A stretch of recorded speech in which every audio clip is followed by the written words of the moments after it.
Cylinder gas আছে 3-4 দিন ভাই আমাদের কোনো ডিলারে মাল দিচ্ছে না। 12 কেজি এলপিজির দাম কত? যে আপনাদের এখানে 1700 করে 1800 করে বেচতে পারবো না প্রমাণ আছে না আমরা 1500 বিক্রি করি না। গ্যাস নাই।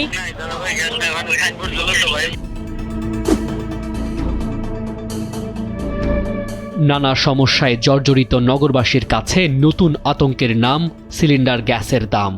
1200 টাকার সিলিন্ডার গ্যাস মিলছে না 2000 টাকায়ও। হঠাৎ এমন অস্বাভাবিক মূল্যবৃদ্ধিতে চরম বিপাকে সাধারণ মানুষ।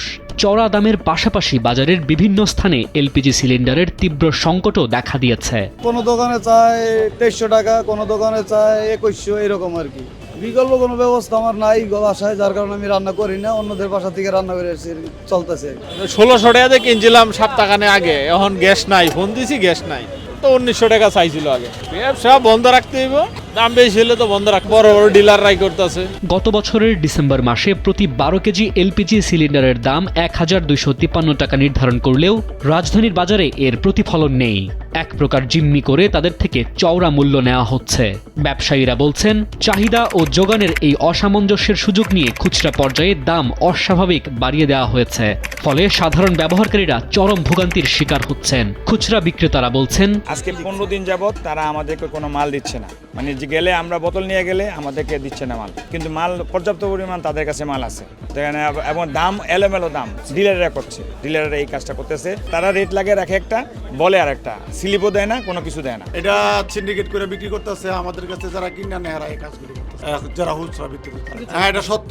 ডিলাররা বলছেন তাদের কাছে কোনো সংকট নেই, তারা যারা খুচরা বিক্রেতা রয়েছে তাদেরকে সিলিন্ডার গ্যাস তারা সরবরাহ করছেন। কিন্তু যারা খুচরা ব্যবসায়ী রয়েছে সেই দোকানগুলোতে আমরা গিয়ে জানতে পেরেছি সেখানে কোনো প্রকার গ্যাস নেই, এবং থাকলেও সেটি 1253 টাকার যে গ্যাস রয়েছে সেটি 2100 থেকে 2200 কিংবা কোনো কোনো ক্ষেত্রে 3000 টাকারও দাম হাঁকা হচ্ছে।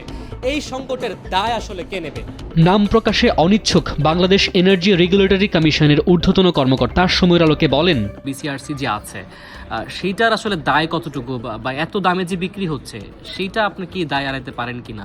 আমরা যে দামটা নির্ধারণ করতে এই দামে বিক্রি করার কথা, এটা ব্যবসায়ীদের সাথে আলোচনা করে ওদের যে কস্ট, এই ইন্টারন্যাশনাল কস্ট সব মিলেই তাদের মানে জানা আছে, এইভাবে আমরা করি। এরপরে যদি বেশি দামে বিক্রি করে তবে আইনগতভাবে কেউ যদি আমাদের কাছে এটার অভিযোগ করে কাগজ ডকুমেন্ট সহ, জি জি, তাহলে সংশ্লিষ্ট কোম্পানি বা ডিস্ট্রিবিউটর বা যে বিক্রি করে তার সাথে আমরা আইনগতভাবে ব্যবস্থা নিই। এটা আমাদের আইনের আওতায় আছে এবং আমরা এটা করি।